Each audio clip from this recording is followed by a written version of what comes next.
the next sort of dimension within that, the next level of needs is not physiological needs, but safety needs.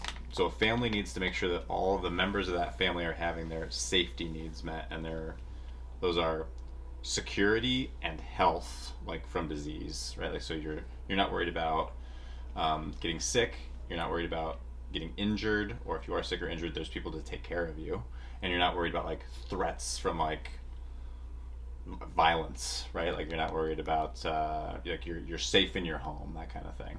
So can we think about any one for both people as you're a young adult and you're thinking ahead to like, I'm going to get married and have a family one day? Is there anything that you can start doing before you're married to be effective, providing like a safe, healthy, secure environment for your family? That's hard because I feel like you should just have that for yourself. So you know, like, I don't know. Yeah. You know why I think this is hard? We talked about this a couple of weeks ago. I think the reason that this is hard for us is because we all grew up with those things as fundamental and... that's a good point. They just existed, right? Like, I never worried about that. And so I think there are people that grew up in environments where they did not have those things, like security, health, and safety in their physical space. They have to actually give it thought as to how am I going to do this differently when I grow up. I take it for granted. That's why, like, when you asked me about this last time, I was like, I don't have any thoughts about, like, or even my basic needs, right? I was like, they were always met. That's what I mean. You should just do that for yourself, and then you'll do it for your family. But there are people that don't grow up. There are people that didn't have it that way. Yeah. Well, let's maybe take a twist on it, right? Like, in our daily lives, those are things we've taken for granted. But like even today at brunch, we were talking about, like we just finished National Preparedness Month. September is annual National Preparedness Month, and talking about like, Hurricane Ian made landfall, and like we've been seeing in the news like how all those things you take for granted can be taken away. And like you can lose power, you can lose the ability to communicate, you can, you can't just like dial 911 and an ambulance is there in 5 minutes. It's like that's all gone. That's all gone. Yeah. And so what do you think the responsibilities of a young man and young woman who are thinking ahead to having a household, like being prepared for emergencies? Let's put us just trying to like. So for instance, like we, it was always we were gonna have a house alarm. That was just little things of like, let's alarm our house. And even though we're not really good at it, come up with the game plan of if it goes off, what are we going to do? What are the steps we're going to do?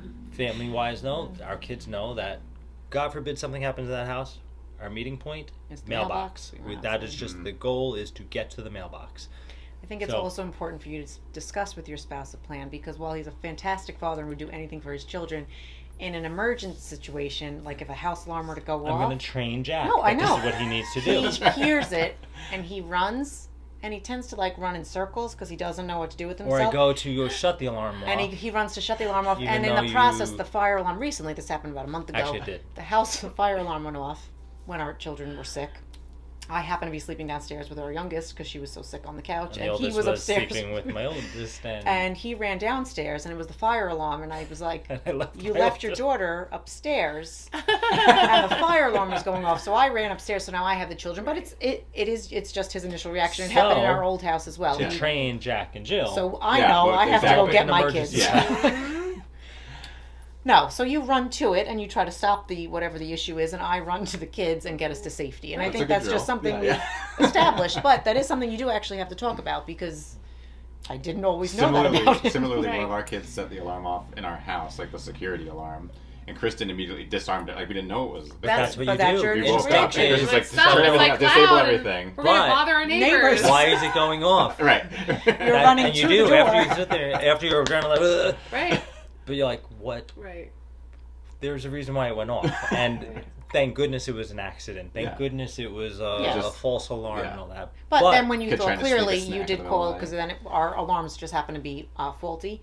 But you were smarter, where I was like, I'm sure they're just going off for no reason, because it was saying fire, carbon monoxide, and he was like, I feel like if it's saying that, we should probably. So we can call the police. You know, called the fire department, and they came to check. And the kids were like freaking out, and we explained to them, but this is what you have to do. If you don't know what it is, you have to, you know. Yeah. And especially something like carbon monoxide, like that would freak me out. Yes. Then I found out. I was like, let's go to the door, breathe the air. Right. But then I found out that the button, when you press it, it's the test. It tests it, and then it says warning carbon monoxide. That's all the test button. It didn't detect carbon monoxide. But we didn't know. But we learned. Now the kids have learned that. So Jack and Jill need to learn that. You need to have an emergency plan. And emergency to have your plan. own like we have. So you're gonna buy a house. Yeah.